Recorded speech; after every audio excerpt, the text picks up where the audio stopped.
Level 1. The post.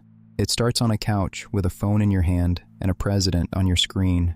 11 seconds of anger typed with 2 thumbs that you will forget by dinner. You are faceless man scrolling the news at midnight, and something the President of the United States just did makes your blood boil, so you type exactly what you think should happen to him.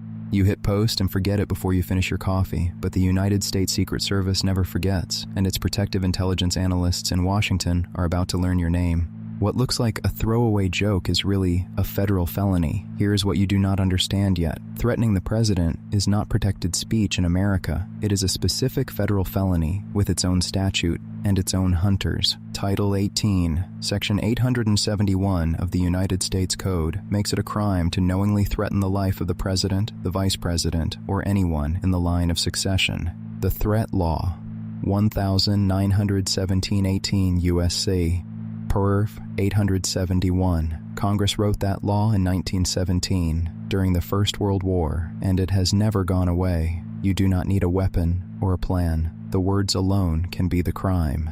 You sleep fine that night. Somewhere a server quietly logs your post, your username, your timestamp, and your rough location, and no delete button you press will ever truly erase it. Because here's the first rule of this world. On the modern internet, nothing said about a protected person is ever really gone. It is only waiting to be found. Level 2. The flag. Your post does not need to go viral to end your life as you know it. It only needs to be seen once by the wrong pair of eyes. Maybe a stranger reports you. Maybe the platform's own safety team forwards it to law enforcement. Maybe another agency flags it. Every single route ends at the same desks in Washington. The Secret Service runs a Protective Intelligence and Assessment Division, an office whose entire job is collecting, evaluating, and permanently storing every threat made against the people it protects. Threat cases, thousands assessed every year. You are not special. Analysts triage thousands of threat cases every year, from drunken posts to handwritten manifestos, and agency doctrine says every single one of them gets looked at. An analyst opens your post at a secure terminal. She is not asking whether you were joking. She is asking a colder professional question. Does this person pose a threat or just make one? That distinction, making a threat versus posing a threat, is the foundation of modern threat assessment. The Secret Service helped invent the entire field, and it studied real attackers to do it. Attackers studied 83 cases, 1949 to 1996. The agency examined 83 people who attacked or nearly attacked public figures over 5 decades and learned something uncomfortable. Almost none of them ever sent a direct threat first. So your post alone does not prove you are dangerous, but it makes you visible, and visible inside this particular agency always means exactly one thing. You are now getting investigated. The National Threat Assessment Center, built inside the Secret Service in 1998, wrote the playbook your case now follows. Behavior over words, trajectory over anger, evidence over gut feeling. Level 3. The file. Before anyone ever knocks on your door, the file will know more about you than your own family does. The analyst builds a workup, your real identity behind the username, obtained through legal process, your address history, your arrest record, your vehicle registration, your workplace, your family, all of it. Investigators check whether you legally own firearms, whether you have prior convictions, whether any court has ever flagged you as unstable, and whether this post is your first or your 50th. They read everything else you have ever written publicly, the political rants, the 3 a.m. replies. They are mapping a trajectory over years, not judging one bad night in isolation. Researchers call it the pathway to violence. A grievance hardens into an idea, the idea into planning, the planning into preparation. Analysts are checking which step of that staircase you occupy. What looks like deleted the post is really a preserved copy. By now you have deleted the post, and you honestly believe that ended it. Platforms preserve flagged content for federal investigators. To them, deletion mostly proves you knew it was wrong. A supervisor reviews the workup and makes the call. Most cases close quietly right here. Graded as venting, yours moves forward because your words were specific and you live near a protectee's next stop. A tasking goes out to the nearest Secret Service field office. 2 special agents get your file on a Monday. By Tuesday morning, they are parked outside your home. Level 4. The knock. It happens on an ordinary weekday. 2 clean sedans on your street and a knock you feel in your chest. Two special agents stand on your porch in plain suits, credentials out, voices perfectly calm. Faceless man opens the door in a hoodie and sweatpants, and his stomach drops through the floor. This is the Protective Intelligence interview, and the Secret Service conducts them across the country constantly. Agents appear, ask questions, and take your measure face to face. It is designed to be unforgettable. They already know most of the answers. They ask anyway. Did you write this? What did you mean by it? Do you own weapons? How do you feel about the president today? What looks like a friendly chat is really a recorded assessment. It feels like a conversation on your own couch. It is an evaluation. What you say, how you sit, whether your anger flares, all of it feeds a structured assessment of dangerousness. Lying to a federal agent, 5 years maximum prison, and there is a trap inside the pleasantries. Lying to a federal agent is its own felony, worth up to 5 years. People have talked themselves into prison on their own sofas. The agents may also visit your employer, your relatives, your ex. Not to embarrass you, they say, to corroborate. By Friday, everyone you know understands the Secret Service came asking about you. Most subjects apologize, cooperate, and get graded low concern. The agents shake your hand and leave, but your file does not close. It rides back to Washington wearing a brand new classification.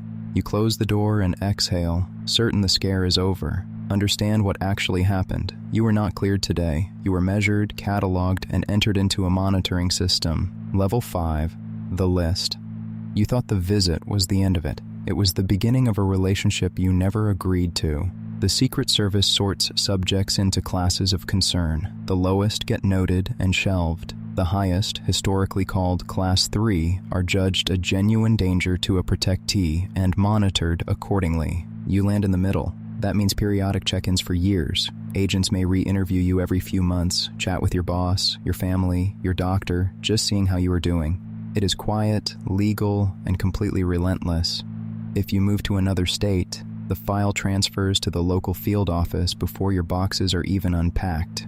Field offices, over 150 domestic and overseas. With more than 150 offices across the country and overseas, there is no city you can move to where the agency does not already have agents, and your name nearby. And when the president travels, something happens that you will never see. Advanced teams pull the list of every flagged person living anywhere along the route weeks before the wheels ever touch down. The night before a presidential visit to your town, agents may knock again or simply sit outside your home, confirming exactly where you are while the motorcade rolls through. You are on a list you cannot see, cannot appeal, and cannot leave. There is no form to fill out. There is only time, good behavior, and their professional judgment. Level 6. The approach. This is the line that turns watchers into hunters. The moment you stop typing and start traveling. The research is blunt about this. Attackers rarely announce they approach, so the instant a flagged subject starts moving toward a protectee, every alarm inside the system starts firing at once. Suppose faceless man, still simmering, drives across 2 states to a presidential rally. Ticket registrations, license plate readers, and entry screening all feed the Protective Intelligence team working that site. At every presidential event, agents carry photographs of the people on the watch list. Behavioral specialists scan the crowd for them. You are the face they were briefed on that morning. Security at these events runs in concentric rings. Local police hold the outside, the uniformed division runs the magnetometers, special agents form the inner bubble, and counter-snipers watch everything from the roof lines. Uniformed division. Over 1,300 officers, more than 1,300 uniformed officers guard the White House complex alone before you even count the special agents, the counter-snipers, and the tactical teams layered behind them. 2 agents intercept you 100 feet from the gate, polite and immovable, and walk you to a side room for another interview. This one is different. This one carries a warning. Appear near a protectee again, and you can be arrested on the spot. You drive home shaking. That night, an analyst in Washington quietly upgrades your classification in the system. Approach behavior is the single loudest signal in threat assessment. You did not touch anyone. You did not shout. You simply showed up, and showing up changed everything about your case. Level 7. The investigation. Most people stop climbing long before this floor. The few who keep going stop being cases and become targets. Now imagine you did not stop. More posts, more specific, uglier. Then a letter, then a call to the White House switchboard, which is recorded and traced before you even hang up. Your case jumps from assessment to criminal investigation. The Secret Service brings in federal prosecutors, and the question changes from "is this man dangerous" to "can we charge him this week?" The Supreme Court has ruled that true threats are not protected by the First Amendment. Prosecutors must show you made the statement knowingly and that reasonable people would take it as real. Agents obtain warrants for your accounts. Every private message, every search, every draft you never sent. Digital forensics examiners rebuild your state of mind hour by hour out of your own words. The surveillance can go physical. Unmarked cars learn your schedule. Agents interview your gun dealer if you have one. You are living inside a federal operation and you feel absolutely nothing. Maximum penalty, $250,000 fine per count. Understand the stakes on paper now. A conviction for threatening the president carries up to 5 years in federal prison and a $250,000 fine per threat per count. A federal prosecutor drafts the complaint. A magistrate judge signs the warrants, one for your arrest, one for your home. Somewhere across town, a tactical team gets your address. You spend that evening like any other. Dinner in front of the television, phone in hand. It is your last normal night, and you have no idea. Level 8, the raid. When the paperwork is signed, the hunt stops being invisible. It arrives at dawn, all at once. 6 in the morning. Agents in tactical vests, marked Secret Service stack silently along your wall while your coffee maker clicks on inside. Then a fist hammers the door. Federal agents, search warrant. Faceless man, barefoot in sweatpants, goes face down on his own hallway carpet. Cold steel closes around his wrists, and the life he had 11 seconds of typing ago is officially over. They take the phone that wrote the post, the laptop, any weapons in the house. Evidence technicians photograph every room and carry your entire life out the front door in labeled boxes. Your neighbors film it from their porches. By noon, you are a mugshot. By the evening news, you are the local man who threatened the President of the United States. You are processed into federal custody. Fingerprints, a DNA swab, a holding cell that smells of bleach, then an initial appearance where a magistrate reads charges you still cannot believe are real. Because you traveled toward a protectee once before, prosecutors argue you are a danger to the community. The judge agrees. No bail. You will wait for trial behind federal walls. In the transport van, wrists chained to your waist, you finally do the math. 11 seconds of typing, 2 years of surveillance, 1 dawn raid, and it is still not over. Level 9. The courtroom. Federal court is where your 11 seconds get printed out, blown up, and read aloud to a room full of strangers. A prosecutor projects your post onto a courtroom screen, while faceless man sits at the defense table in a borrowed suit, watching 12 jurors silently read his own words back to him. Your lawyer argues it was hyperbole, dark humor, political venting. The prosecutor answers with your search history, your drive to the rally, and 2 prior interviews where federal agents personally warned you. Federal conviction rate. Over 90% of charged defendants. The federal system convicts more than 90% of the people it charges, and most defendants never risk a jury at all. They plead guilty and beg for mercy at sentencing.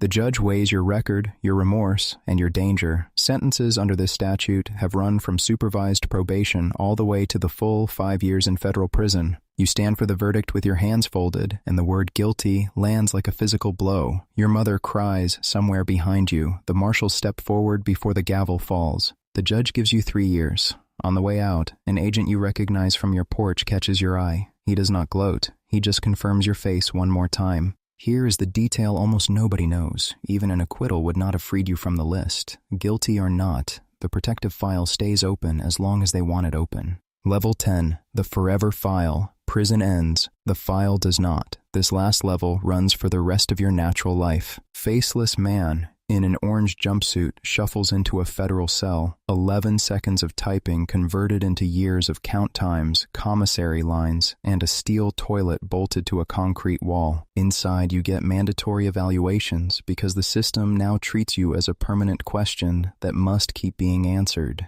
Is this man, today, still a danger to the protectee? Release comes with years of supervised conditions. Courts have barred people like you from contacting the White House, attending political events, or going anywhere near a protectee's published schedule. Your protective file, lifetime never expunged. Your protective intelligence file follows you to the grave. Every future president inherits it. Every advance team that ever sweeps your city will read your name off that same list. The felony shadows everything after: job applications, apartments, loans.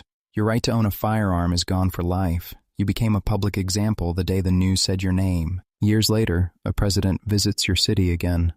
A sedan idles on your street that morning. You wave at the agents. They do not wave back.